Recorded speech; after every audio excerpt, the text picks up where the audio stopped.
اعوذ باللہ من الشیطان الرجیم بسم اللہ الرحمن الرحیم۔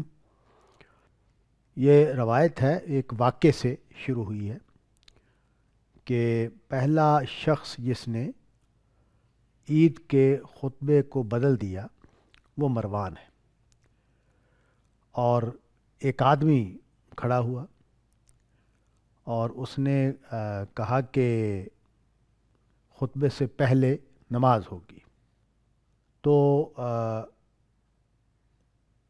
اس کا جواب دیا گیا کہ یہ تو چھوڑ دیا گیا ہے اور اس کا فیصلہ ہو گیا ہے۔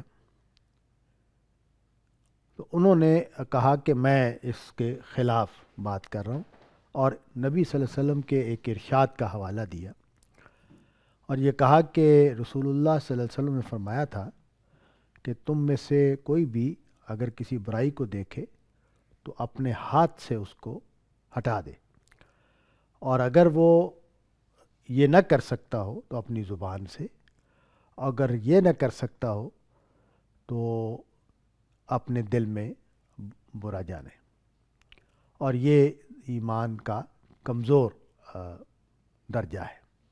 پہلی جو بات اس روایت میں بیان ہوئی ہے وہ مروان کی ایک عید کے موقع پر یہ کوشش کہ وہ خطبہ پہلے دے دے اور نماز بعد میں پڑھے۔ وجہ یہ بیان کی جاتی ہے کہ چونکہ جو بنو امیہ کی حکومت ہے، یہ مذہبی قیادت اب پیچھے رہ گئی اور سیاسی قیادت آگے آ گئی۔ یہ بڑی تبدیلی تھی جو اس وقت کے نظام میں آئی کہ جو پہلے خلفاء ہیں، جن کو خلفائے راشدین ہم کہتے ہیں، وہ مذہبی طور پر بھی لیڈر ہیں اور سیاسی طور پر بھی لیڈر ہیں۔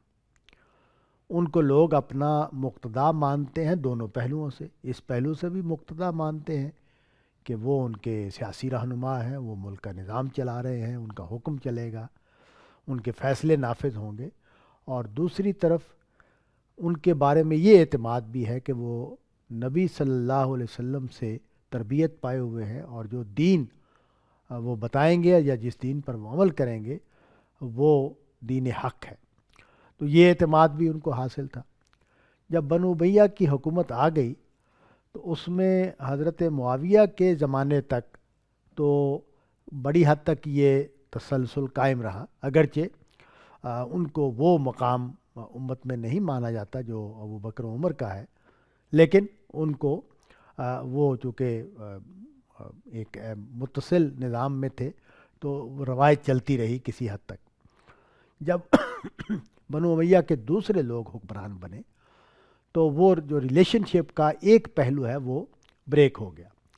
یہ ہماری تاریخ کا ایک بڑا واقعہ ہے اور اس کے نتائج بہت سیریس نکلے ہیں اگلے زمانوں میں آ کر، کہ پھر مستقل طور پر یہ دوئی پیدا ہو گئی کہ مذہبی رہنما اور ہیں اور سیاسی رہنما اور ہیں، اور اس کے نتیجے میں مذہبی لوگوں کا جو کردار ہے وہ بھی اور متعین ہوا، اور ان کا جو سماج میں کردار ہے وہ بھی اور متعین ہوا، اور سیاست دانوں کا مذہبی رول جو ہے وہ محدود سے محدود ہوتا چلا گیا۔ اب دیکھیں کہ وہ زمانہ بھی اس زمین نے دیکھا کہ جو حکمران ہے وہ نماز کی امامت کرا رہا ہے۔ ابو بکر امامت کرواتے رہے، حضرت عمر امامت کرواتے رہے، حضرت عثمان امامت کراتے رہے، حضرت علی امامت کراتے رہے، اور پھر یہ زمانہ بھی آیا کہ انہی لوگوں نے خود امامت کرانے کی بجائے علماء یا کسی اور شخص کی ذمہ داری لگا دی کہ وہ جماعت کی امامت کرائے گا۔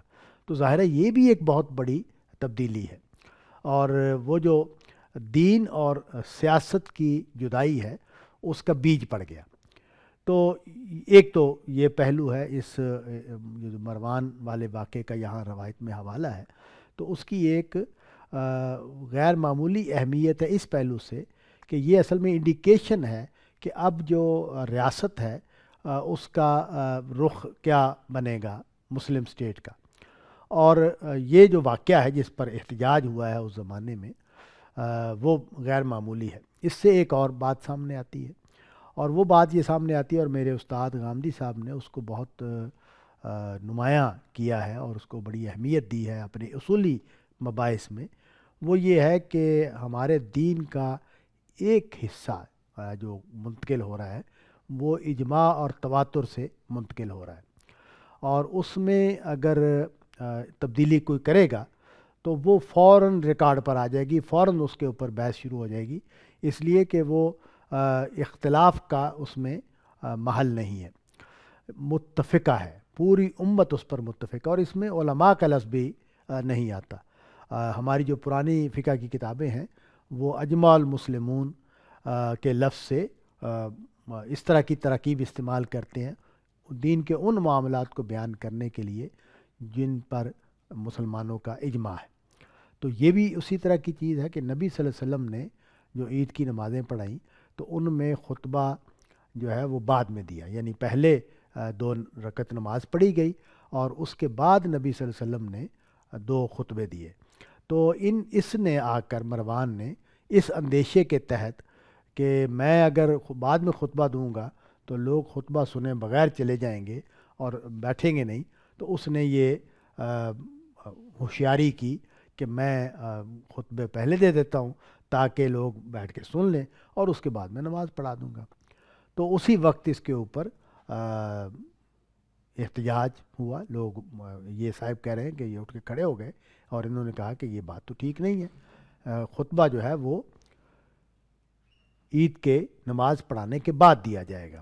تو یہ بات جو ہے یہ انہوں نے کہی، اور اس کو انہوں نے کہا کہ میں یہ کام کیوں کر رہا ہوں، تو اس کی انہوں نے ایک روایت سے دلیل دی کہ نبی صلی اللہ علیہ وسلم نے یہ بات فرمائی ہے۔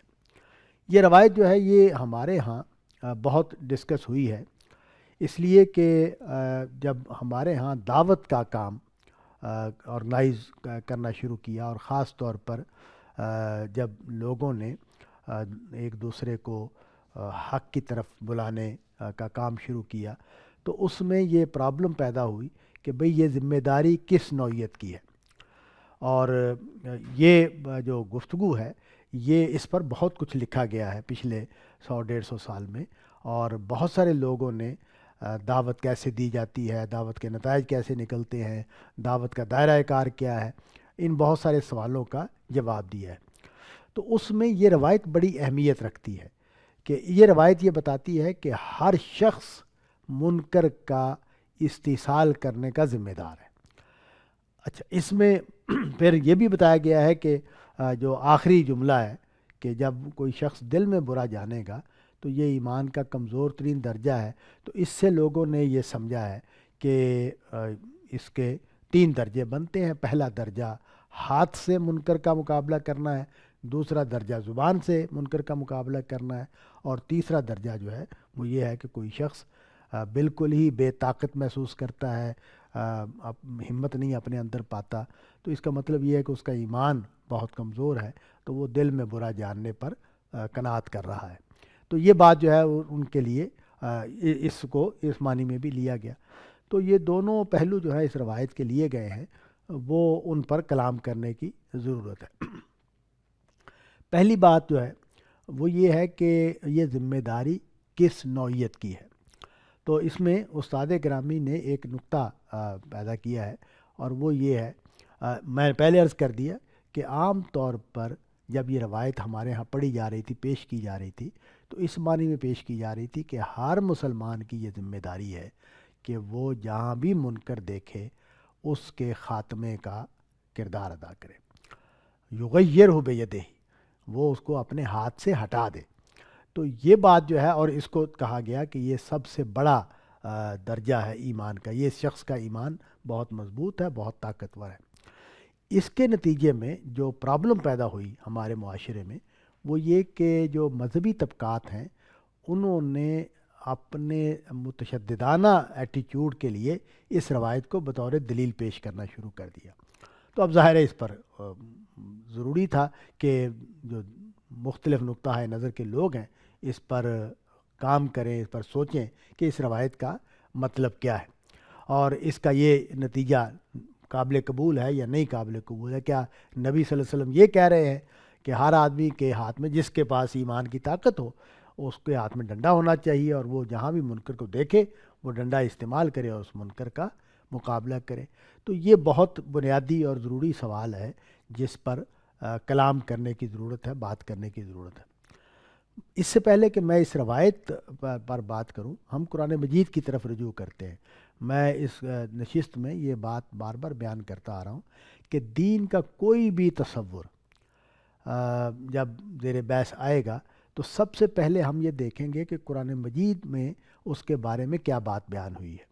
تو قرآن مجید نے جگہ جگہ اس بات کو واضح کیا ہے کہ ابلاغ ہی ذمہ داری ہے، اس سے زیادہ کوئی ذمہ داری نہیں ہے۔ نبی صلی اللہ علیہ وسلم کو یہ بار بار کہا گیا کہ آپ مسیطر نہیں ہیں، یعنی آپ کے پاس آپ کو ڈنڈا نہیں دیا گیا ہے کہ آپ ڈنڈا پکڑ کر لوگوں کو ٹھیک کریں، آپ زبردستی لوگوں کو نیک بنا دیں، یہ کام آپ کو نہیں دیا گیا۔ لیکن آپ نے جو کام کرنا ہے وہ یہ کہ آپ لوگوں کو حق بتا دیں، لوگوں کو حقیقت واضح کر دیں، لوگوں کے ایمان کی غلطی ہو وہ ان کو بتا دیں، ان کے عمل کی غلطی ہو وہ ان کو بتا دیں، اور وہ اس کو سنیں سمجھیں، اور چاہیں تو قبول کریں چاہیں تو قبول نہ کریں۔ سورہ بقرہ میں یہ جملہ موجود ہے کہ لا اکراہ فی الدین، دین میں کوئی جبر نہیں ہے۔ تو یہ جو قرآن مجید کی پوزیشن ہے وہ کلیئرلی بیان ہوئی ہے۔ تو اس کی روشنی میں ہم اس روایت کو دیکھیں گے کہ بھئی اس کا مطلب کیا ہے اور اس میں کیا بات کہی گئی ہے۔ تو میں یہ عرض کرتا ہوں کہ یہ جو جملہ ہے یہ بتا رہا ہے کہ یہ وہی بات ہے جو امر بالمعروف اور نہی عن المنکر کے لفظوں میں سورہ توبہ میں بیان ہوئی ہے، یا سورہ عصر میں تواصی بالحق اور تواصی بالصبر کے الفاظ میں بیان ہوئی ہے۔ یہ اسی کا ایک اطلاقی بیان ہے، اور حدیثوں میں عام طور پر قرآن مجید کی جو بات ہے اس کے بعد اطلاقی پہلوؤں کو واضح کیا جاتا ہے، تو یہ بھی اس کے ایک اطلاقی پہلو کو واضح کر رہی ہے۔ قرآن مجید سے یہ معلوم ہوتا ہے کہ کسی بندہ مومن کے لیے یہ بات جائز نہیں ہے کہ وہ سوسائٹی میں اپنی صالحیت کو لے کر نہ کھڑا ہو، وہ اس کا علمبردار نہ ہو، وہ حق کو بیان کرنے والا نہ ہو، وہ سچائی کو بیان کرنے والا نہ ہو، وہ جھوٹ کو برائی کہنے والا نہ ہو۔ تو یہ کام اس کو لازماً کرنا ہے، یعنی ایسا نہیں، ہم کمپرومائزڈ لائف جو ہے وہ اہل ایمان کو گزارنے کی تلقین نہیں کی گئی۔ وہ امر بالمعروف، لوگوں کو نیکی کی تلقین کرنے والے، اور نہی عن المنکر، برائی سے روکنے والے بن کر رہتے ہیں، اور یہ ان کے کردار کا لازمی حصہ ہے۔ یہ بات جب ہم اپنے ماحول میں جہاں ہم موجود ہیں وہاں ظاہر ہوگی تو وہ اس جملے کا بھی مصداق بنے گی۔ مثال کے طور پر ایک باپ اپنے گھر میں اپنے بچوں کے ساتھ، ایک شوہر اپنی بیوی کے ساتھ، ایک باس اپنے ماتحتوں کے ساتھ، ایک حکمران اپنی رعایا کے ساتھ، اپنے ملک کے شہریوں کے ساتھ، ایک با اختیار ہے، کوئی گاؤں کا چودھری ہے، کوئی ممبر ہے قومی اسمبلی کا، صوبائی اسمبلی کا ممبر ہے، اس کو اپنی کمیونٹی میں ایک خصوصی پوزیشن حاصل ہے۔ تو یہ سارے لوگ جو ہیں اپنے اپنے اختیار کے مطابق، اپنی طاقت کے مطابق، جو طاقت ان کو سوسائٹی نے دی ہوئی ہے، جو سوسائٹی ان کو حاصل ہے۔ اچھا، میں اس میں ایک اور بات بھی شامل کرتا ہوں، وہ یہ کہ بعض اشخاص کو اللہ تعالیٰ نے خاص طرح کی شخصیت دی ہوتی ہے، وہ بعض ایسے کام کرنے کی پوزیشن لے لیتے ہیں جو کام دوسرا نہیں کر سکتا۔ میں ایک بندے کو اللہ تعالیٰ نے بڑی باروب شخصیت دی ہے، وہ محلے میں اس کی بات سنی جاتی ہے، اس کی مانی جاتی ہے، لوگ اس کی طرف رجوع کرتے ہیں، لوگ اس سے توقع کرتے ہیں کہ وہ اس میں کردار ادا کرے گا اور یہ اس کام کو ٹھیک کر دے گا۔ تو یہ شخص جو ہے یہ اس طرح ذمہ دار نہیں ہے جس طرح ایک کمزور آدمی ذمہ دار ہے، یہ زیادہ بڑی اس کو پوزیشن حاصل ہے، اس کو حیثیت حاصل ہے، تو یہ زیادہ مؤثر کردار یا زیادہ طاقتور کردار ادا کر سکتا ہے۔ تو جو شخص جس پوزیشن میں ہے اس پوزیشن کا حق کو فائدہ پہنچنا، حق کو تائید حاصل ہونی چاہیے، اور برائی کو اختلاف کا سامنا اس شخص سے کرنا پڑے گا کہ یہ شخص موجود ہے، اس کے ہوتے ہوئے اب وہ اپنا کردار ادا کرے گا، اور اگر وہ کردار ادا نہیں کرتا تو اس کا مطلب یہ ہے کہ وہ دینی شخصیت نہیں ہے۔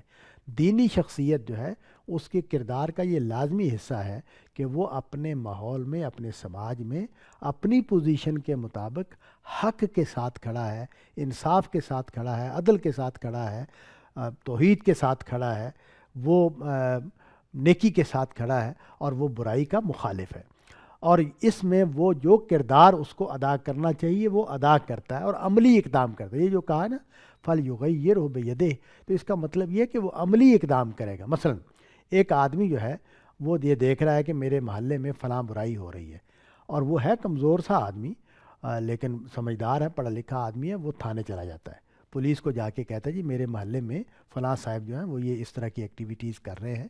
تو یہ اس نے عملی اقدام کر ڈالا، اس نے خود کچھ نہیں کیا، قانون کو اپنے ہاتھ میں نہیں دیا، وہ تھانے دار نہیں بنا، اس نے اپنا جو رول وہ ادا کر سکتا تھا وہ ادا کیا ہے، اور اس نے جا کے اس برائی کو روکنے میں جو وہ کردار ادا کر سکتا تھا وہ اس نے ادا کیا ہے۔ تو یہ ہے اس کا مطلب، یعنی ہاتھ سے اس کو ہٹا دے کا مطلب یہ ہے کہ وہ جو کردار یا جو پوزیشن اس کو سماج میں حاصل ہے اس نے اس کو استعمال کیا ہے، اور اس کے اس اختیار میں جو وہ عملی اقدام کر سکتا تھا وہ عملی اقدام اس نے کیا ہے، تو یہ اس پر لازم ہے۔ اچھا، بعض صورتیں ایسی ہوتی ہیں کہ کوئی عملی اقدام نہیں ہو سکتا، اس کے بہت سارے اسباب ہو سکتے ہیں، وہ یہ کہ اس شخص کو کوئی پوزیشن حاصل نہیں ہے۔ ہر آدمی جو ہے وہ اپنے شخصیت، اپنے کردار، اپنے بیہیویئر، اپنے رویے کی وجہ سے پوزیشن سوسائٹی میں اختیار کرتا ہے۔ ہم دیکھتے ہیں کہ آج کل جو لوگ اسکولوں کالجوں میں پڑھ رہے ہیں، انہی میں سے کچھ لوگ ہوں گے جو یونین لیڈر بنے ہوئے ہوں گے، انہی میں سے کچھ لوگ ہوں گے جو فیکٹری کے مالک ہوں گے، انہی میں سے کچھ لوگ ہوں گے جو سیاسی لیڈر بنے ہوئے ہوں گے، انہی میں سے کچھ لوگ ہوں گے جو تھانے دار بنے ہوئے ہوں گے۔ تو انسان اپنے کردار کے اعتبار سے، اپنی صلاحیتوں کے اعتبار سے سوسائٹی میں مختلف پوزیشنیں حاصل کرتا ہے، تو اس کے نتیجے میں اس کے اختیار میں اضافہ ہو جاتا ہے، اس کی پوزیشن میں اضافہ ہو جاتا ہے، اور وہ اس پوزیشن کو استعمال کر کے برائی کے خاتمے میں اپنا کردار ادا کرے گا۔ تو یہ بات ہے جو اس روایت میں کہی گئی ہے۔ اس کا یہ مطلب نہیں ہے کہ صرف زبان سے کہنا ہماری ذمہ ہے۔ یہ روایت نے اس بات کو واضح کیا کہ وہ جو قرآن مجید میں تواصی بالحق اور تواصی بالصبر کی بات ہوئی ہے، اور وہ جو قرآن مجید میں امر بالمعروف اور نہی عن منکر کے الفاظ بولے گئے ہیں، اس کا مطلب یہ بھی ہے کہ یہ شخص اگر کسی ایسی پوزیشن میں ہے کہ یہ کوئی عملی کردار ادا کر سکے، مثلا یہ عملی کردار بھی ہو سکتا ہے کہ میں محلے کے 4 لوگوں کو اکٹھا کر کے کہوں کہ بھائی یہ کام ہمارے محلے میں ہو رہا ہے، فلاں صاحب یہ کام کر رہے ہیں، تو ہم اس کو ٹھیک کرنے کی کوشش کرتے ہیں، ہم مل کر جا کے بات کرتے ہیں کہ بھائی تم یہ کام روک دو یا پھر ہمارا محلہ چھوڑ دو۔ تو یہ کام بھی یہ عملی اقدام ہو گیا۔ تو یہ اصل میں دعوتی کام کی ہی ایک صورت ہے جس کو ہم اختیار کر سکتے ہیں، لیکن ایک شرط کے ساتھ، وہ یہ کہ ہم قانون کو اپنے ہاتھ میں نہیں لیں گے، دوسرا یہ کہ ہم کوئی متشددانہ ایٹیٹیوڈ نہیں اختیار کریں گے، اپنے ہاتھ میں ڈنڈا نہیں پکڑیں گے، ہم کسی کا سر نہیں پھاڑیں گے، ہم قانون کے دائرے میں رہتے ہوئے اپنی پوزیشن کو استعمال کرتے ہوئے اس برائی کا استحصال کرنے کی کوشش کریں گے۔ اس سے زیادہ ہماری ذمہ داری نہیں ہے، کیونکہ قرآن مجید نے جو لفظ بولے ہیں، میں یہ بات پیچھے روایت میں بیان کی تھی کہ قرآن مجید جو ہے جب لفظ کا انتخاب کرتا ہے تو وہ ایسے لفظ کا انتخاب کر کے ہماری رہنمائی کر دیتا ہے کہ یہ جو عمل ہے اس کے 4 کارنرز یہ ہیں۔ تو یہ جو بات ہے جس کو قرآن مجید نے بیان کی، 2 لفظ بیان کیے، میں نے ابھی عرض کیا ہے، تواصی بالحق اور تواصی بالصبر، اور امر بالمعروف اور نہی عن منکر، اس نے یہ بتا دیا ہے کہ اس کے 4 کارنرز کیا ہیں۔ اس کے 4 کارنرز یہ ہیں کہ ہم نے اپنی حدود میں رہتے ہوئے برائی کے خلاف اپنا کردار ادا کرنا ہے، اور ان حدود کو ہم نے توڑنا نہیں ہے۔ یہاں میں ایک اور نقطہ بھی عرض کرنا چاہتا ہوں کہ سوسائٹی میں جس طرح افراد اپنی صلاحیت، اپنے کردار اور اپنی پوزیشن کے اعتبار سے پوزیشنز حاصل کرتے رہتے ہیں۔ اب میں اپنی فیملی میں میری اللہ کا کرم ہے کہ میری جو امیجیٹ فیملی ہے وہ میرا بڑا احترام کرتی ہے، بڑی قدر سے مجھے دیکھتی ہے، تو میں بہت ساری چیزوں کو درست کرنے میں زیادہ مؤثر کردار ادا کرنے کی پوزیشن میں ہوں، تو مجھ سے رجوع کیا جاتا ہے، مجھے اس میں اپنا کردار ادا کرنا پڑتا ہے، اور میں جب مجھے خود معلوم ہوتا ہے تو میں خود بھی کوشش کرتا ہوں کہ میں اگر کسی چیز کو ٹھیک کر سکتا ہوں تو اس کو ٹھیک کرنے میں اپنا کردار ادا کروں۔ تو یہ پوزیشن جو ہے یہ مجھے حاصل ہو گئی ہے ایک لمبی زندگی، ایک کردار، ایک بیہیویئر کو اپنا کر جیتے ہوئے۔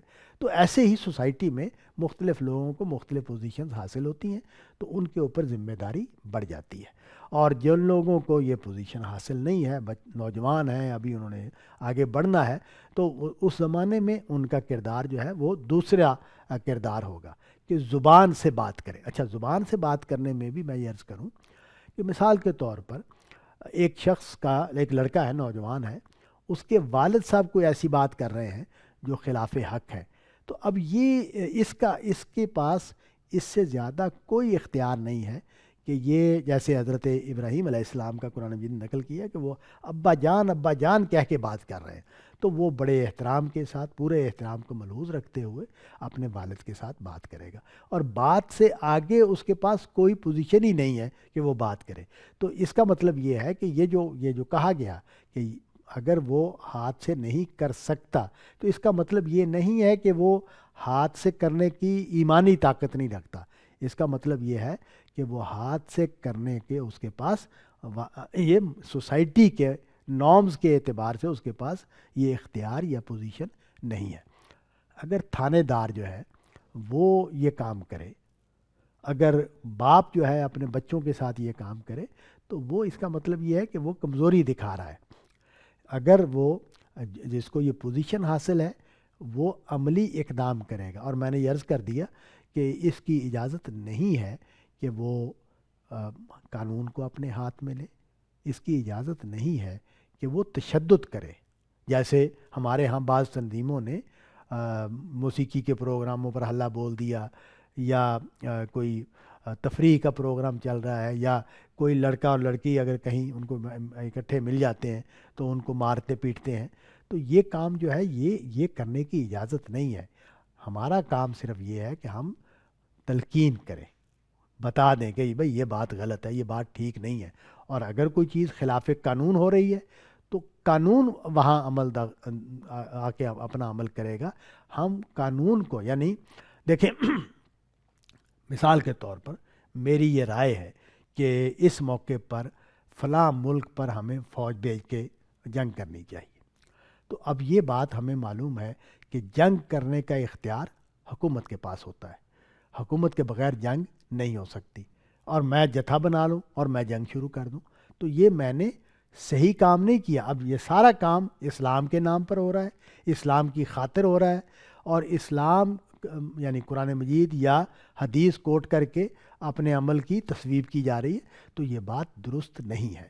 اس روایت سے بھی یہ مطلب نکالنا کہ ہم ہتھیار اٹھا سکتے ہیں، یہ بات ٹھیک نہیں ہے۔ یہ قرآن مجید نے جو 4 کارنر طے کر دیے ہیں اس عمل کے، اس کے خلاف ہے۔ تو اس لیے یہ جو بات اگلی کہی گئی کہ وہ زبان سے اس میں اپنا رول ادا کرے، تو یہ ان اشخاص کے لیے ہے کہ جو اپنی پوزیشن کے اعتبار سے صرف زبان سے تلقین کرنے کا موقع رکھتے ہیں، اس سے زیادہ ان کو پوزیشن ہی حاصل نہیں ہے۔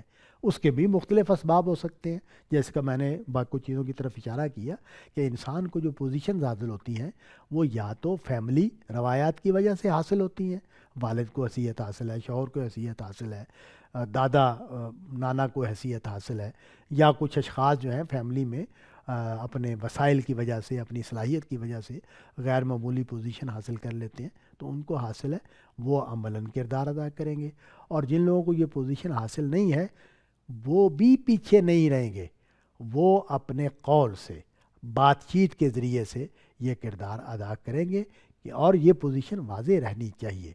قرآن مجید کا تقاضا یہ ہے کہ کوئی بندہ مومن اپنے ماحول میں یہ پوزیشن نہ اختیار کرے کہ وہ برائی اور نیکی کے معاملے میں نیوٹرل ہے، نہیں، وہ نیکی کے ساتھ کھڑا ہے اور برائی کے خلاف ہے۔ اس کا اظہار وہ جو عملی اقدام کر سکتا اس میں بھی وہ کرے گا، اور وہ اگر زبان سے بولنے کی پوزیشن میں ہے تو وہ زبان سے بول کر یہ اپنی یہ پوزیشن واضح رکھے گا کہ میں نیکی کے ساتھ کھڑا ہوں، میں برائی کے ساتھ نہیں کھڑا ہوں، اور اس معاملے میں کمزور نہیں ہونا چاہیے۔ تو یہ بات جو آخر میں کہی گئی کہ اگر کوئی شخص اپنے ماحول میں اپنی پوزیشن کے اعتبار سے اپنا کردار ادا نہیں کر رہا، وہ نیوٹرل ہو گیا ہے، وہ خاموشی اس نے اختیار کر لی ہے، اور وہ دل میں ہی برا کہتا ہے، یہ نہیں کہ وہ برائی کو اچھائی سمجھنے لگ گیا ہے، لیکن اب وہ یہ طاقت نہیں پاتا۔ ہمارے ہاں ایک یا جو طاقت پانے کا مسئلہ ہے، یہ کمزوری کہاں سے آتی ہے؟ وہ کمزوری اس بات سے آتی ہے کہ لوگ ناراض ہو جائیں گے، لوگ کیا کہیں گے، لوگ تبصرے کریں گے۔ تو میرا نقطہ نظر یہ ہے کہ یہ جو کمزوری ہے اس پر قابو پانا چاہیے۔ دنیا میں ہم جب بھی اقدامات کرتے ہیں، جب بھی عمل کرتے ہیں، اس پہ تنقید ہوتی ہے۔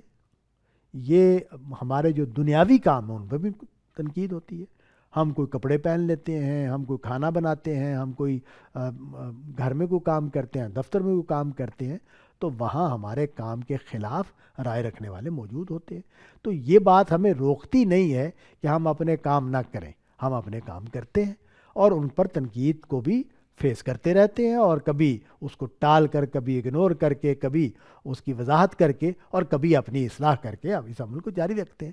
تو تواصی بالحق، تواصی بالصبر، امر بالمعروف اور نہی عن المنکر میں بھی ہمیں یہی کردار ادا کرنا ہے، اور ہم اپنا کام کرتے رہیں گے، ہم برائی کو برائی کہتے رہیں گے، ہم نیکی کی تلقین کرتے رہیں گے، جہاں ہمیں کوئی پوزیشن حاصل ہے اس پوزیشن کے مطابق ہم عملی اقدام بھی کریں گے، یہ کام ہم کرتے رہیں گے، اور اس میں لوگوں کا ناراض ہونا، لوگوں سے تعلقات کا خراب ہونا، یہ چیزیں بھی ہم فیس کریں گے۔ یہ تو اس راہ کی مشکلات ہیں۔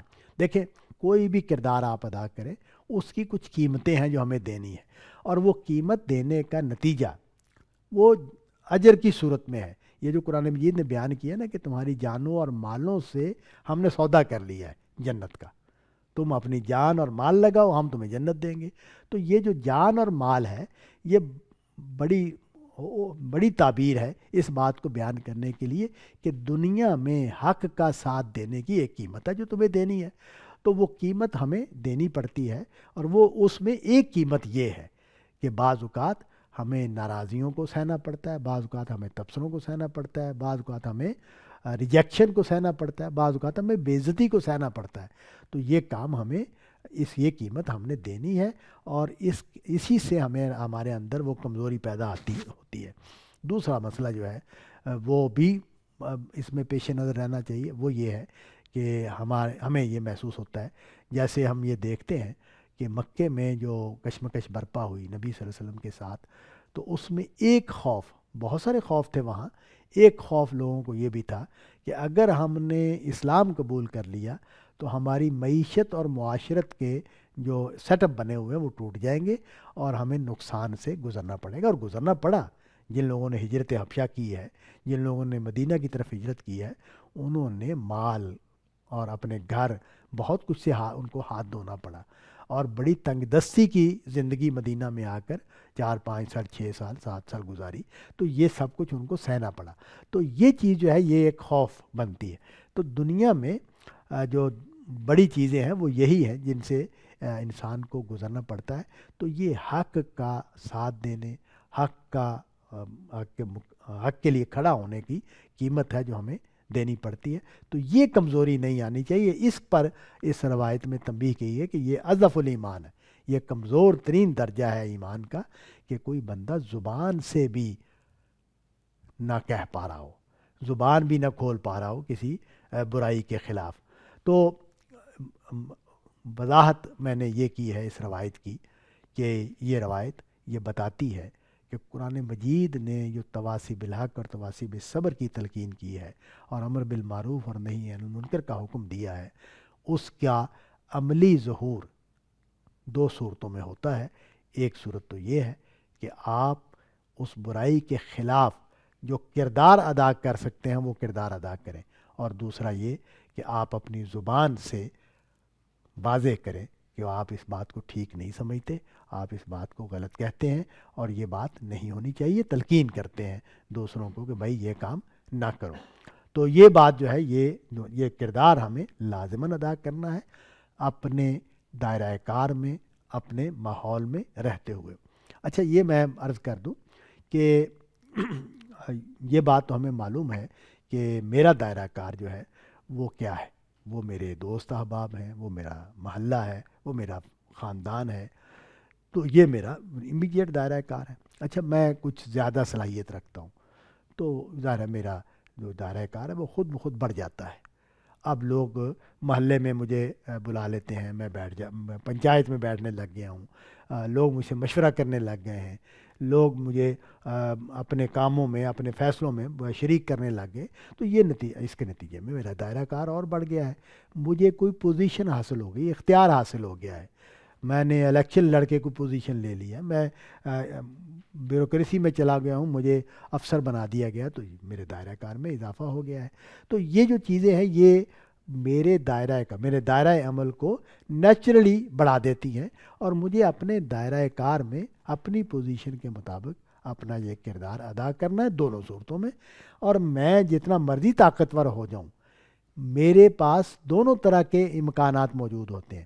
کچھ جگہیں وہ ہوتی ہیں جہاں مجھے صرف زبان ہی سے بات کرنی ہے، کچھ جگہیں وہ ہوتی ہیں جہاں مجھے کوئی عملی اقدام کرنا ہے، تو جو تقاضا ہو صورتحال کا اس کے مطابق میں اپنا کردار ادا کروں گا۔ اپنے کردار کو ادا کرنے سے رکنا یہ ایمان کی کمزوری ہے، اور اس کے بارے میں یہ روایت ہمیں متنبہ کرتی ہے، اور ہمیں متنبہ ہونا بھی چاہیے کہ ہم خاموشی جب اختیار کرتے ہیں تو اس کا سبب باہر نہیں ہے، اس کا سبب میرے اندر ہے۔ وآخر دعوانا ان الحمد للہ رب العالمین۔ یہ طالب صاحب، ہمارے ہاں یہ جو مکتبہ فکر جو ہمارا ہے، جس سے ہم وابستگی کا دعویٰ کرتے ہیں، اظہار کرتے ہیں، جاوید صاحب ہیں یا مولانا اصلاحی ہیں، اس میں جو اب تک جو صورتحال ہے، میں خاص طور پہ شریعت اور اس کے حوالے سے بات کرنا چاہوں گا کہ جہاں تک تو چیزوں کو اصول میں سمجھنے کا تعلق ہے، تو وہ تو میرا خیال ہے کہ شاید روایت میں اور ہماری کلاسیکل نظام فکر میں تقریباً ایک جیسی یا ملتی جلتی ہوں، لیکن جہاں تک نتائج کا تعلق ہے، مطلب اگر کوئی مختصر طور پہ میں کوئی 2-3 مثالیں کوٹ کروں، تو جیسے حدود و تعزیرات میں زانی کی سزا کا مسئلہ ہے، یا مرتد کی سزا کا مسئلہ ہے، یا اسی طرح سماجی نظام میں جیسے عورت کی گواہی کا مسئلہ ہے، یا اور بھی چیزیں، میراث ہے، اس کی تقسیم ہے، اور بہت ساری چیزوں کی مثالیں جو ہیں وہ دی جا سکتی ہیں۔ فنون و ادب میں بھی، مطلب موسیقی، تو اس کے حوالے سے جو نقطہ نظر ہیں، تو میں اپنا یہ احساس مطلب شیئر کرنا چاہوں گا، اور آپ سے چاہوں گا کہ آپ اس پہ تبصرہ کریں کہ کیا نتائج میں، کنکلوژنز میں اور کرالریز میں تو یہ نظام فکر جو ہے اور یہ مکتب فکر ہے، یہ ہماری کلاسیکل نظام فکر سے اور روایت سے بالکل مختلف جگہ پہ جا کے نہیں کھڑا ہو گیا؟ نہیں، دیکھیں، ایک تو اس پرسپیکٹیو اس کا یہ ہے کہ اصول استنباط کیا وہاں فرق ہے، تو یہ ایک زاویے سے کہا جا سکتا ہے ہاں جی وہاں فرق ہے، یعنی جو آپ بات کر رہے ہیں نتائج فکر کی، تو وہ نتائج فکر جو ہے وہ اصول استنباط سے پیدا ہوئے نا، تو یہ بھی کہا جا سکتا ہے کہ اور بعض لوگ کہہ رہے ہیں، تنقید کر رہے ہیں کہ ان کا جو استنباط کا طریقہ ہے اس میں فرق ہے، جس کی وجہ سے نتائج مختلف نکل رہے ہیں۔ ہمارا استاد گرامی نے اس کو کئی بار بیان کیا ہے کہ ہمارے استنباط کے اصول وہی ہیں جو پرانے علماء کے تھے، اصولیین کے تھے، اور وہاں ہم ان سے کوئی نئی بات نہیں کر رہے۔ حدیث کو قبول کرنے کے ہمارے وہی ہیں، قرآن مجید سے استنباط کے ہمارے وہی ہیں، لیکن اگر یہ دعویٰ مان لیا جائے کہ ہمارے اصول استنباط وہی ہیں، تو اب نتائج فکر جو مختلف نکل آئے ہیں، تو اس میں جو اگر امت کی طرف سے دیکھا جائے تو وہ تو اس کو قبول نہیں کر رہے۔ اس کی وجہ کیا ہے؟ اس کی وجہ یہ ہے کہ ہماری امت جو ہے وہ اس وقت یہ پوزیشن لیے ہوئے کافی برسوں سے، یعنی کئی صدیوں سے، کہ دور متوسط تک کے علماء کا جو اجماع ہے اس سے بھی اختلاف نہیں کیا جا سکتا۔ تو یہ جو نقطہ ہے، یہاں سے ایک بڑا ڈائیورژن پیدا ہوا ہے۔ غامدی صاحب، مولانا اصلاحی اور مولانا فراہی بھی غالباً، میں اب میرے حافظے میں نہیں ہے کہ کوئی جملہ ان کا میرے ذہن میں ہو، وہ اس کو نہیں مانتے کہ رائے پر اجماع سے بھی اختلاف نہیں کیا جا سکتا۔ غامدی صاحب کا نقطہ نظر یہ ہے کہ جو اجماع روایت میں ہے، نقل میں جو اجماع ہے، اس سے تو اختلاف نہیں کیا جا سکتا، لیکن اگر علماء کا اجماع ہے کسی استنباط میں، کسی فقہی رائے میں، تو اس سے اختلاف کیا جا سکتا ہے۔ تو یہ جتنے بھی اختلافات جن کو آپ نے ریفر کیا ہے، وہ اختلافات اصل میں رائے کے اجماع ہیں، اور جو ریئیکشن ہو رہی ہے وہ اس وجہ سے ہو رہی ہے کہ یہ شخص جو ہے یہ ہمارے علماء کے اجماع کو نہیں مانتا۔ غامدی صاحب نے چونکہ اس کو تفصیلی کام کیا ہے، مولانا اصلاحی اور مولانا فرائی کا اس طرح شریعت پر کام اس طرح نہیں ہوا، تو انہوں نے چونکہ شریعت پر کام کیا ہے تو انہوں نے ان کو لکھ دیا ہے، تو وہ بہت واضح ہو گیا کہ بھئی ان کا مولانا فرائی کے ہاں کچھ اشارات تھے، مولانا اصلاحی کے ہاں کچھ اشارات تھے، تو وہ ان کے ہاں بالکل معین ہو گئے۔ تو اس وجہ سے یہ اختلاف۔ نہیں، آپ جو یہ کہہ رہے ہیں کہ غامدی صاحب یہ کہتے ہیں کہ جو رائے میں اجماع ہے، نقل میں جو اجماع ہے، اس کی تو خلاف ورزی نہیں ہوگی۔ نہیں ہوگی۔ اس کی کوئی مثال دیں۔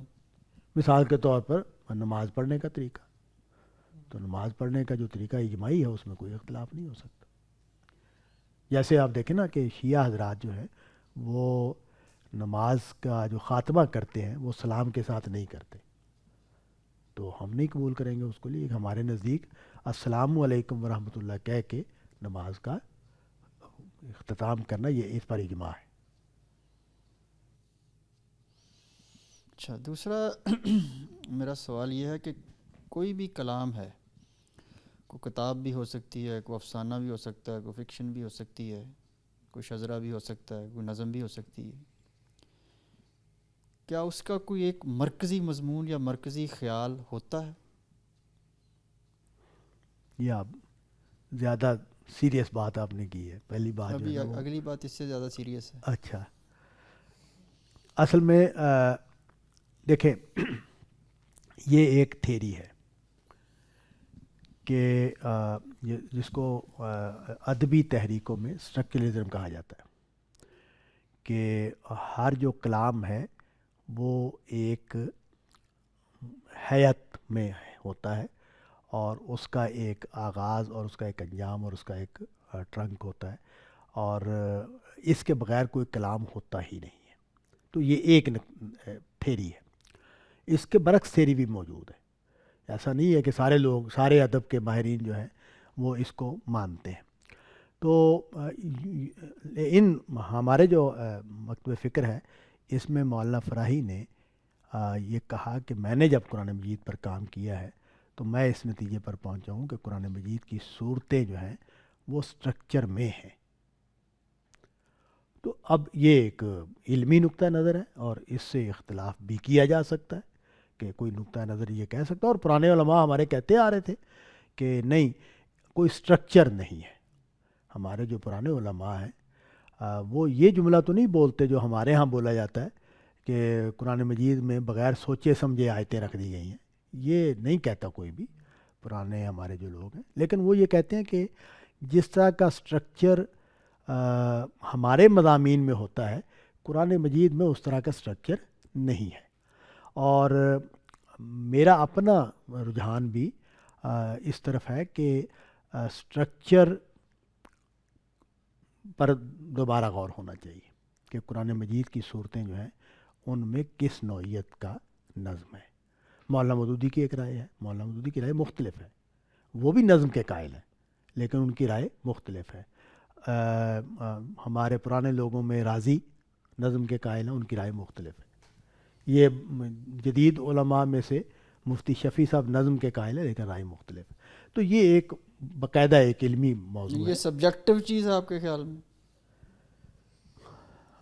سبجیکٹو سے نہیں، محض مطلب ایک سبجیکٹو. مضمون، میں تھوڑے مثال دوں جی کہ ایک مضمون پڑھ کے یا ایک افسانہ پڑھ کے تو میں ایک نتیجے پر پہنچوں کہ اس میں جو مصنف ہے وہ یہ کنوے کرنا چاہتا ہے، دوسرا بندے کی رائے ہو سکتا مختلف ہو. مطلب غالب کا ایک شعر ہے، وہ رنج سے خوگر ہوا انسان تو مٹ جاتا ہے رنج، مشکلیں مجھ پہ پڑی اتنی کہ آسان ہو گئیں. بہت سے لوگ کہتے ہیں کہ یہ اصل میں امید کا شعر ہے کہ میرے لیے اب مشکلیں بھی جو ہیں نا وہ آسانیاں ہیں، مطلب کوئی مسئلہ نہیں. اچھا، مجھے یہ نا امیدی کا شعر لگتا ہے کہ اب کیا کرنا یار، اب تو مشکل اور آسانی ایک ہی چیز بن گئی ہے، بس چھوڑیں اس کو. مطلب میں اس کو اس طرح سے لیتا ہوں. بالکل الٹ ہیں دونوں مطالب، ایک دوسرے سے بالکل الٹ ہیں ایک ہی شعر کے. تو اس میں کیا کوئی ایسا کوئی سٹرکچر، کوئی ایسا پیمانہ موجود ہے کہ جس سے یہ فیصلہ ہو سکے کہ اس میں یہ مضمون بیان ہوا ہے؟ ہاں، نہیں وہ آپ نے جو لفظ بولا نا سبجیکٹو، وہ لفظ پوری طرح ٹھیک نہیں ہے. میرا یہ خیال ہے کہ، اور یہ اس شعر کی بھی مثال میں میں اس کو ٹھیک سمجھوں گا کہ دونوں دو یعنی سرکولر ہے.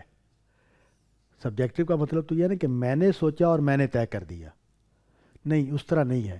میں نے کلام کو پڑھا، کلام نے مجھے ایک تاثر دیا اور میں نے ایک طے کیا.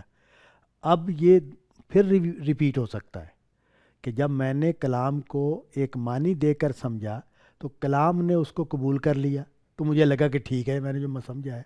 کلام نے اس کو قبول نہیں کیا تو مجھے اپنا تصور تبدیل کرنا پڑ گیا. تو یہ دونوں کام ہو رہے ہوتے ہیں، اور اسی طرح باہر سے بھی ہو رہے ہوتے ہیں. یعنی آپ نے ابھی یہ کہا کہ میں یہ مطلب لیتا ہوں، کوئی لوگ یہ مطلب لیتے ہیں، تو میں نے کہا کہ نہیں آپ نے اس لفظ پر غور نہیں کیا، تو اب آپ پھر ری تھنک کریں گے.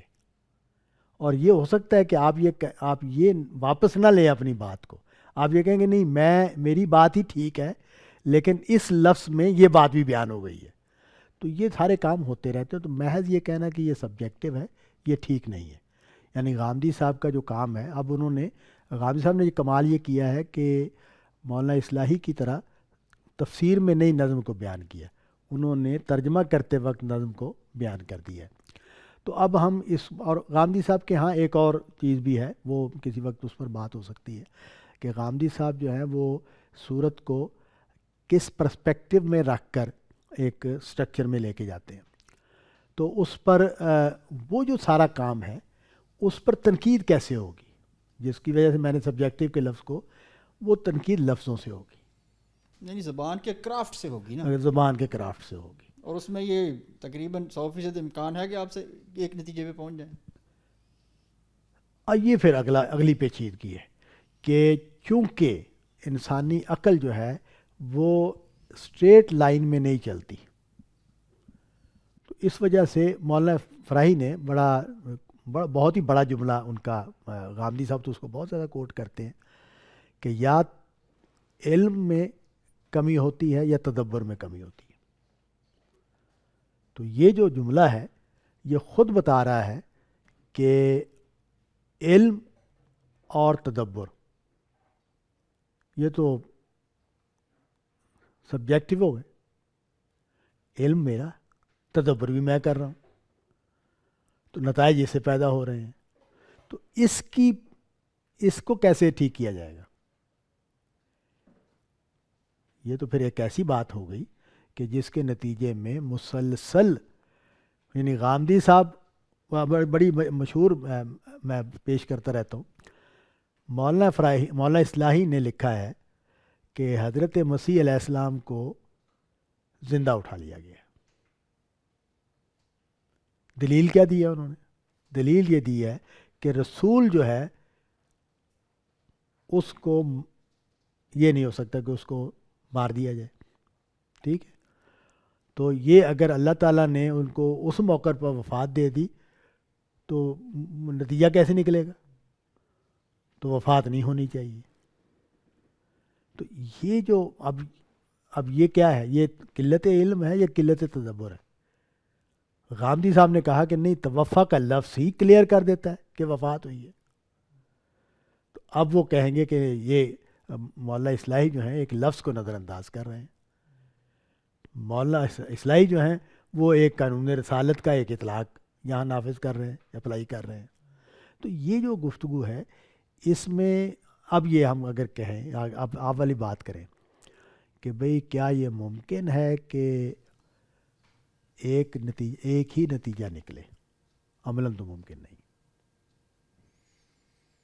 عملاً تو ممکن نہیں. اصولاً یہ کہیں گے آئیڈیلی ایک ہی نتیجہ نکلنا چاہیے. یہی بات مولانا فرائی نے کہنے کی کوشش کی ہے کہ قصور کاری کا ہے، متن کا قصور نہیں ہے.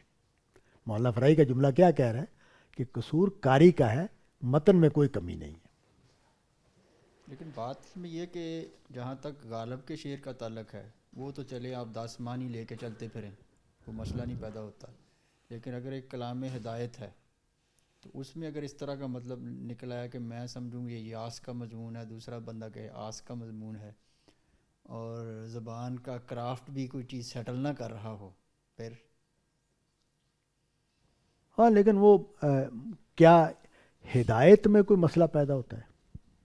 پھر یہ سوال پیدا ہوگا نا کہ کیا قرآن مجید سے ہدایت لینے میں کوئی مسئلہ پیدا ہو رہا ہے؟ آپ کے خیال میں ایسا مقام کوئی نہیں ہے قرآن میں؟ نہیں، قرآن مجید نے جو ہدایت کے موضوعات ہیں ان کو اس طریقے سے ریپیٹ کیا ہے کہ وہاں اختلافات نہیں ہیں. وہ توحید میں کیا اختلاف ہے، رسالت میں کیا اختلاف ہے، آخرت میں کیا اختلاف ہے، نماز میں کیا اختلاف ہے. تو وہاں یعنی ہدایت کے حوالے سے، میں تفصیلات میں تو اختلافات موجود ہیں، ہدایت کے حوالے سے مگر قرآن مجید جو ہے شرک کو گناہ کہتا ہے، اس میں پوری امت متفق ہے، شرک جائز نہیں. کہ شرک کی ڈیفینیشن میں تو اختلاف ہے نا. وہاں اختلافات ہوں گے، تو وہ اپلیکیشن کے اختلافات ہیں، وہ ٹھیک ہے، وہ رہیں گے. تو جس چیز کو وہاں اللہ تعالیٰ کیا کریں گے، اللہ تعالیٰ یہ کہیں گے کہ تم شرک سمجھنے کے باوجود کرتے رہے. اچھا، قرآن کی جو زبان ہے، قطع نظر کلام الہی اور کلام ہدایت ہونے کے، اس کی زبان میں ٹیکنیکلی اور اس کے کرافٹ میں ایسے دلائل موجود ہیں جس سے یہ ثابت ہو سکے کہ یہ انسان کا کلام نہیں؟ ہمارے ہاں دعویٰ تو یہی ہے. نہیں، دعویٰ تو ہو سکتا ہے، مطلب آپ کچھ اس کی مطلب فینومینالوجی میں، کچھ اس کی فنوٹکس میں، کچھ اس کی چیزوں میں اس طرح کی دلائل دیں کہ جناب یہ جو جملہ ہے یہ جس طرح بنا ہے یہ تو انسان نہیں سوچ سکتا، خدا نہیں بنایا. بعض جملے اس طرح کے ہیں، بعض جملے کے اس طرح کے ہیں کہ جن کے بارے میں یہ بات کہی جا سکتی، دل میں آتی ہے جب پڑھتے ہیں، تلاوت کرتے ہیں. لیکن میرا جو میں جس وجہ سے یہ کہتا ہوں کہ یہ کہا جا سکتا ہے وہ یہ کہ قرآن مجید میں دو چیزیں بہت نمایاں ہیں. ایک تو یہ کہ پیغمبر صلی اللہ علیہ وسلم کی پوری زندگی جو نبوت سے پہلے کی زندگی ہے وہ علم و فکر کی کسی بھی صلاحیت کے ظہور سے خالی ہے. یہ تو تاریخ سے دلیل دے رہے ہیں نا آپ. ٹھیک ہے، یہ تو تاریخ کی جبکہ ہسٹری کی بات ہے. بالکل ٹھیک ہے، لیکن ظاہر ہے وہ اس کے بغیر تو بہت ساری بات. زبان کی بات کرتا ہوں، ہاں، کرافٹ کی بات کر رہا ہوں. تو باقی عربی شاعری کو ہم نے پڑھا ہے، نبی صلی اللہ علیہ وسلم کی روایات کو ہم نے پڑھا ہے، تو یہ کلام ان سے بہت برتر ہے. یہ نہیں، یہ احساس کی چیز ہے یا کہ یہ ٹیکنیکل چیز ہے؟ احساس کے بجائے تاثر. تو ایک ہی بات ہے نا. نہیں، فرق ہے. ایک یہ ہے کہ مجھے لگتا ہے، اس کو میں کہتا ہوں احساس. ایک یہ ہے کہ مجھے مطلب میں جب پہلی بار گیا لاہور کی بادشاہی مسجد دیکھنے، اس وقت میری عمر ہوگی کچھ 13-14 سال، تو ڈیوٹی میں کھڑے ہو کر جو ہیبت میرے اوپر طاری ہوئی، یہ ہیبت کو میں کہتا ہوں تاثر. یہ احساس نہیں ہے صرف، یہ اس کا جو گرینجر ہے، اس کی جو اونچائی ہے، اس کے جو ستون ہیں اور جو ان کے اوپر کام ہوا ہے، اس نے ایک میرے اوپر کیفیت طاری کی تو ہے۔ آپ کے خیال میں مقدمات کی صحت اور عدم صحت کے بارے میں یہ جو ہے یہ آپ کا تاثر یہ قول فیصل کی حیثیت رکھتا ہے؟ نہیں دیکھیں، اس سے نہیں نتیجہ نکلے گا۔ ہم حق اور باطل کا فیصلہ اس سے تھوڑی کر رہے ہیں، ہم تو یہ بات کہہ رہے ہیں۔ دیکھیں سوری میں آپ کی بات کاٹ رہا ہوں، یہ ہمارے ہاں احرام مصر کے بارے میں بے شمار چیزیں لکھی گئی اور بے شمار تاثرات ہیں۔ مولانا وحید الدین خانی لگا مجھے تو وہ اتنا متوازن نظر نہیں آیا وہ۔ ہاں ٹھیک ہے، بالکل ٹھیک ہے۔ وہ دیکھیں یہ جو بات ہے نا، یہ مولانا وحید الدین خان صاحب نے لکھی، میری نظر سے میں گزری۔ نے پڑھا کہیں وہ۔ اچھا، لیکن ٹھیک ہے انہوں نے لکھی ہے۔ تو وہ تو ہمارے ایک دوست گئے انڈیا، تاج محل دیکھا، تو انہوں نے لاہور آئے تو وہ ان سے ملاقات ہوئی، تو انہوں نے کہا یار اتنا شور تھا اس بلڈنگ کا، اتنا شور تھا، مجھے تو کوئی خاص بات محسوس ہی نہیں ہوئی۔ تو یہ اور چیز ہے، یہ کیا ہے کہ جو ہے نا، میں جب شعر کو پڑھتا ہوں، کیونکہ میرا ادبی رجحان ہے، ادبی ذوق میں نے ڈیولپ کیا، چیزوں کو دیکھا، اس فن کو سمجھا، تو اب میں شعر کو پڑھتے یہ کہتا ہوں کہ یار یہ کمال ہے۔ یہ جو بات ہے، یہ میرا بیٹا ہے، وہ کہتا ہے بابا کیا اس میں کمال ہے، تو مطلب ہی کوئی نہیں اس بات کا، وہ اس طرح کا تبصرہ کرتا ہے۔ تو مطلب یہ ہے کہ یہ جو بات ہے وہ ابھی میں نے پچھلی کلاس میں پڑھا ہے شعر غالب کا، تو اور آرائش خم کاکل، میں اور اندیشہ ہائے دور دراز۔ اب اس میں جو سمجھ نہ آنے کے باوجود خوبصورت ہے۔ ہاں، اس میں جس غالب نے جو کچھ چھپا دیا ہے، جن چیزوں کو اس نے بیان کر دیا ہے، وہ جو چیز ہے یہ ہے جس کو میں کہہ رہا ہوں کہ یہ ایک بڑا کلام ہے۔ تو اس کو اگر آپ مجھ سے پوچھیں کہ اس کو سائنٹیفکلی ثابت کرو تو نہیں ہو سکتا، وہ تو ظاہر ہے، لیکن یہ اس کے کرافٹ، اس کے لفظوں کے انتخاب، اس کے کچھ لفظوں کو نہ لینا۔ اب خم کاکل جو ہے یہ اس کا ایک مطلب ہے، تو یہ سب چیزیں جو ہیں یہ قرآن مجید کو جب پڑھتے ہیں نا تو وہ یہ جو چیز ہے نا کہ یہ ایک بڑا کلام ہے، اس میں تو کوئی شبہ ہی نہیں، بڑا کلام ہے۔ اب بڑا کلام ہونے کے کئی پہلو ہیں، تو وہ کرافٹ ہے، معنی ہیں، امیجینیشنز ہیں، ویژولائزیشنز ہیں، تو وہ سب اس میں موجود ہیں۔ اور یہ کمال اس لیے غیر معمولی ہو جاتا ہے کہ جس شخص نے یہ پیش کیا ہے اس کی کوئی اہلیت نہیں ہے اس کو پیش کرنے کی۔ اچھا، قرآن یہ جو بیان کرتا ہے کہ فاتو بصورت من مثلہ وادعوا شہداءکم من دون اللہ ان کنتم صادقین، تو اس میں اس کا یہ چیلنج جو ہے وہ کس حوالے سے ہے؟ وہ تمام پہلو جو کلام کے اعلیٰ ہونے کے پہلو ہیں وہ تمام کے اعتبار سے، اور یہ بات قرآن مجید کو پڑھ کر ہم کہہ سکتے ہیں۔ ویسے تو یہ بات ٹھیک ہے کہ معانی بھی بڑے ہوتے ہیں، تصویر بھی بڑی ہوتی ہے، پیرہن بھی بڑا ہوتا ہے، تینوں چیزیں بڑی ہوتی ہیں، لیکن قرآن مجید ان کلاموں میں سے ہے کہ جس میں تینوں چیزیں بڑی ہیں۔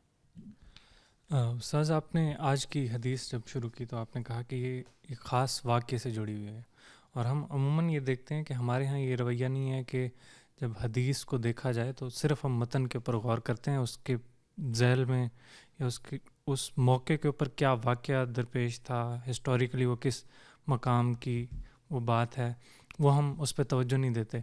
اس سے فرق کیا پیدا ہوتا ہے بنیادی طور پہ، اور یہ کتنا ضروری ہے کہ جب بھی ہم حدیث اس کے متن کو دیکھ رہے ہوں تو ان ساری چیزوں کو بھی لازمی کنسیڈر کریں؟ نہیں، پہلی بات تو میں یہ واضح کر دوں کہ اس مسلم نے جو روایت دی ہے اس میں بیان کرنے والے نے ایک واقعے میں حوالے کے طور پر بیان کیا، یوں نہیں ہے کہ یہ روایت اس واقعے سے جڑی ہوئی ہے، وہ واقعہ الگ ہے، روایت نبی صلی اللہ علیہ وسلم کا اپنا قول ہے جو آپ نے کسی موقع پر فرمایا، یہ اس کو وہاں ریفر کر رہے ہیں۔ اب آپ کی بات آ گئی کہ جو دیکھیں کوئی بھی کلام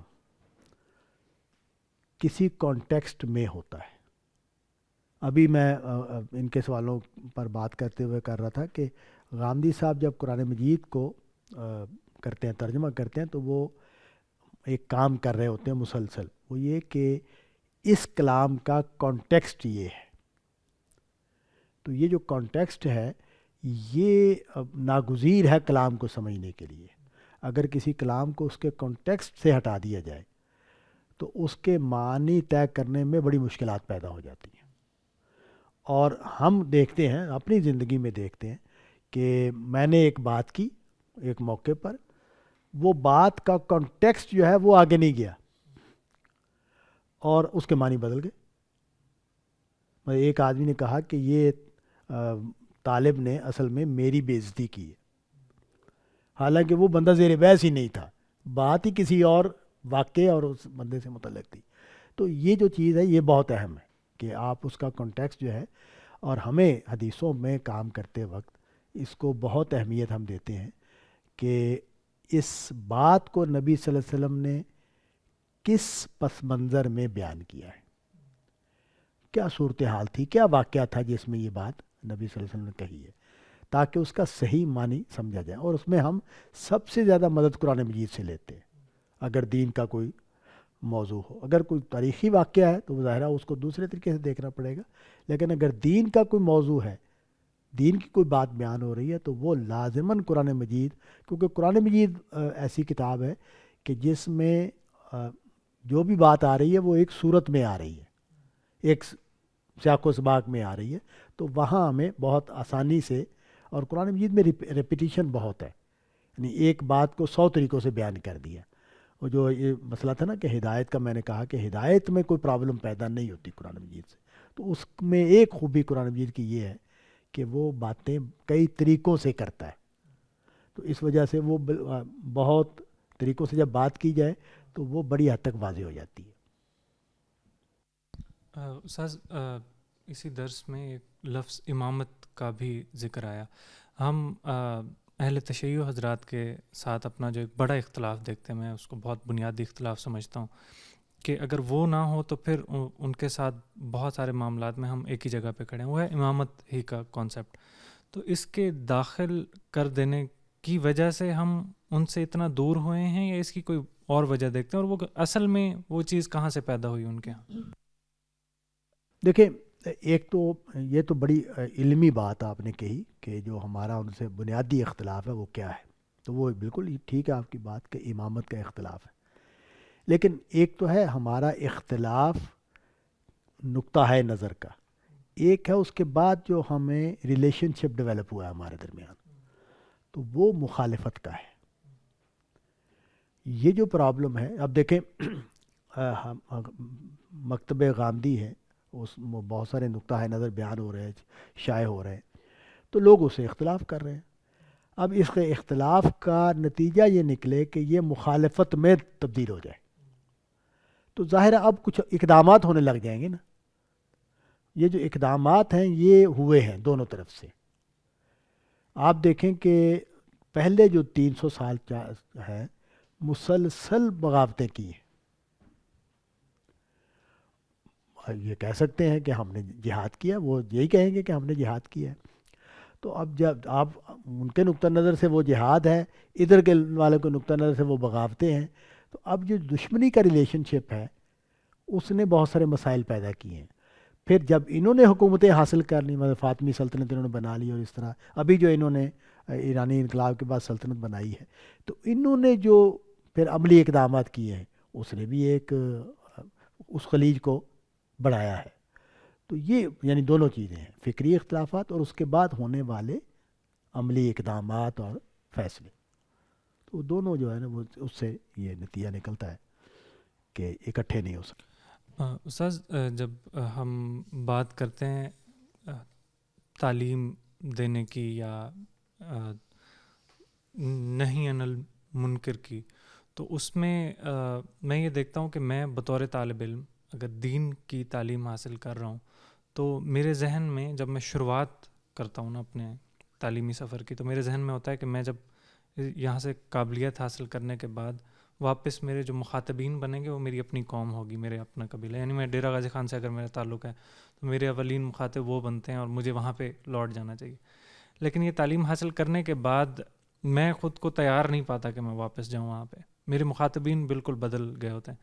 یہ صورتحال آپ کی نظر میں کیوں پیدا ہوتی ہے کہ یعنی جہاں سے ابتدا ہوئی وہاں میرے مخاطبین بالکل مختلف تھے، لیکن جب میں کوالیفائی کر گیا ہوں ساری چیز کے لیے تو اب میں دوسری سمت جو ہے رخ کر کے کھڑا ہو جاتا ہوں؟ نہیں، اس کے پیچھے سماجی عوامل ہیں. اس کے پیچھے سماجی عوامل ہیں. میری شخصیت جو ہے جب میں بڑے شہروں میں لوگ آ جاتے ہیں تو وہ اپنے علاقے کے ساتھ جو ان کا ریلیشن شپ ہے وہ تبدیل ہو جاتا ہے. تو یہ اس کے اسباب یہاں ہیں. وہ اس میں نہیں ہے کہ وہاں آپ کام نہیں کر سکتے. آپ وہاں چلے جائیں گے تو وہاں کام کرنے کی صورتیں بھی نکلنی شروع ہو جائے گی جہاں آپ جائیں گے. لیکن آپ کو جو مشکل پیش، یا آپ کا نہیں لفظ بولنا چاہیے، یعنی اس طرح کے آدمی کو جو مشکل پیش آتی ہے وہ یہ کہ وہ وہاں سیٹل ہی نہیں ہو پائے گا. تو یہ نہیں کہ اس کے مخاطب بدل گئے. دین کوئی اوبلیگیشن لگاتا ہے کہ مخاطب طے کرتے ہوئے تم نے یہ جو چیز ہے اس کا دھیان رکھنا ہے کہ وہ تمہاری جورسڈکشن میں نے طے کر دی ہے؟ یعنی خاص طور پہ وہ ہم دیکھتے ہیں نا کہ دین براہ راست مخاطب کرتا ہے اور کہتا ہے کہ تم میں سے ایک گروہ نے یہ فیصلہ کرنا ہے کہ اس نے دین کو بہت تفصیلی انداز میں سیکھنا ہے، سمجھنا ہے، تاکہ پھر تم یہ ذمہ داری ادا کر سکو. تو وہ تو اصل میں اس خاص اس کے ساتھ جورسڈکشن بھی کوئی طے کرتا ہے یا نہیں؟ اس طرح یہاں میرے علم میں نہیں ہے کہ کسی شخص نے کسی عالم دین نے پرانے اور نئے کسی نے بھی اس آیت کا یہ مطلب سمجھا ہے کہ لازم ہے کہ وہ واپس اپنے علاقے میں جائے. یہ کسی نے نہیں اس کا مطلب میرے علم میں نہیں ہے. لیکن اپنی قوم، اور یہ فطری بات ہے.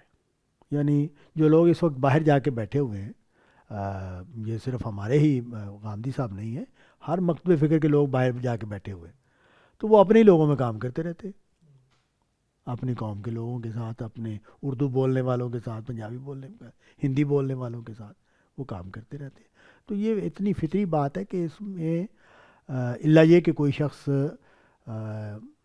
نیٹو انگلش بولنے کی صلاحیت پیدا کر لے. ہمارے جو لوگ ہیں وہ وہاں جب انگریزی جا کے بولتے ہیں تو وہ کمیونیکیٹ کر سکتے ہیں، وہ وہاں تاثیر والی گفتگو نہیں کر سکتے. تاثیر والی گفتگو تو آدمی اپنی زبان میں کرتا ہے. وہ تو ٹرانسلیٹ، میں تو جب بولوں گا انگریزی تو میرے ذہن میں تو خیال اردو میں آئے گا، پھر میں اس کو ٹرانسلیٹ کروں گا، کر تو لوں گا میں. تو وہ بیچارہ مسکرا کے نا انگریز میری بات سن لے گا اور سمجھ بھی لے گا کہ یہ کیا کہنا چاہ رہا ہے. اب دیکھیں، مجھے بہت اچھی انگریزی نہیں آتی، لیکن میں جب بھی کوئی چیز پڑھتا ہوں تو پڑھتے ہی مجھے پتہ ہے یہ انگریز کی لکھی ہوئی ہے، یہ کسی پاکستانی یا انڈین کی لکھی ہوئی ہے. انگریزی ہی مختلف ہوتی ہے.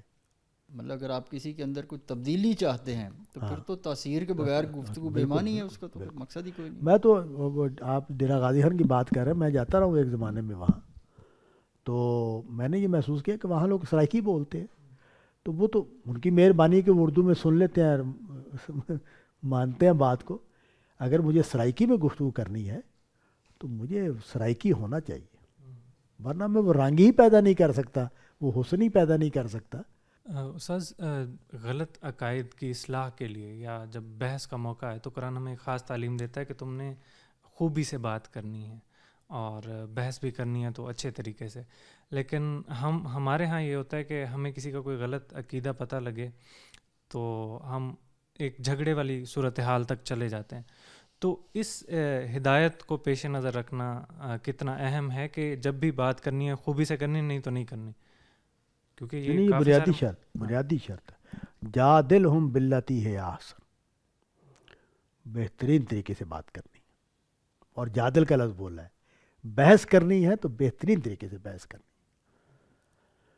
تو وہ میرا نقطہ نظر یہ ہے کہ نہیں، غلطی نہیں نکالنی، غلطی کی بنیاد کو طے کرنا ہے، غلطی لگی کہاں سے ہے، اس پر بات کریں گے تو بڑی اچھی گفتگو ہوگی۔ ہم یہ کرتے ہیں، ہم بندے پر ججمنٹ دیتے ہیں، تم بیوقوف ہو، تمہیں عقل نہیں ہے، تم قرآن نہیں پڑھتے، ہم ججمنٹس دیتے ہیں۔ تو یہ مجادلہ ہو ہی نہیں رہا، یہ تو اصل میں تان و تشنیع ہو رہی ہے۔ ہم تان و تشنیع سے، ہم دعوت کا کام سارا ہمارا تان و تشنیع پر مبنی ہے۔ اور استاذ یہ والی چیز کہاں سے پیدا ہوتی ہے؟ یہ ایک اگر اس کو بڑی غلطی کا نام دیا جائے تو اس پہ بھی ذرا تبصرہ کیجیے گا کہ اصلاح کے لیے نظام کا قیام، جبکہ ہونا تو یہ چاہیے نا کہ اصلاح ہو گئی ہے تو اب خود سے ایک نظام قائم ہو جائے گا۔ ہمارے ہاں اکثر لوگوں کا یہ ہوتا ہے کہ اچھی حکومت آ جائے گی تو یہ ساری چیزیں سیٹ ہو جائیں گی، تو ایک نظام پہلے بنے گا اور پھر اس کے بعد تبدیلی آنا شروع ہوگی، جبکہ یہ ہے کہ ہم اپنی اصلاح کر لیں گے تو ہم میں سے ہی لوگ آگے آ کے جو ہے وہ چیزیں بہتر کر لیں گے۔ تو یہ بالکل تضاد رویہ ہے۔ تو یہ کہاں سے پیدا ہوتا ہے؟ جیسے ابھی آپ نے بنیاد میں غلطی کی بات کی کہ کہاں سے غلطی پیدا ہو رہی ہے، یہاں کیسے غلطی پیدا ہوتی ہے؟ نہیں، اس میں تو یوں ہے کہ دونوں ہی باتیں ٹھیک ہیں، دونوں ہی باتیں ٹھیک ہیں۔ یہ بات کہ افراد ٹھیک ہو جائیں گے تو اجتماعی صورتحال ٹھیک ہو جائے گی، یہ بات بھی بالکل ٹھیک ہے۔ اجتماعی صورتحال یعنی اوپر تبدیلی آ جائے تو ٹریکل ڈاؤن کرتی ہے، یہ بات بھی ٹھیک ہے۔ مجھے کیا کرنا ہے؟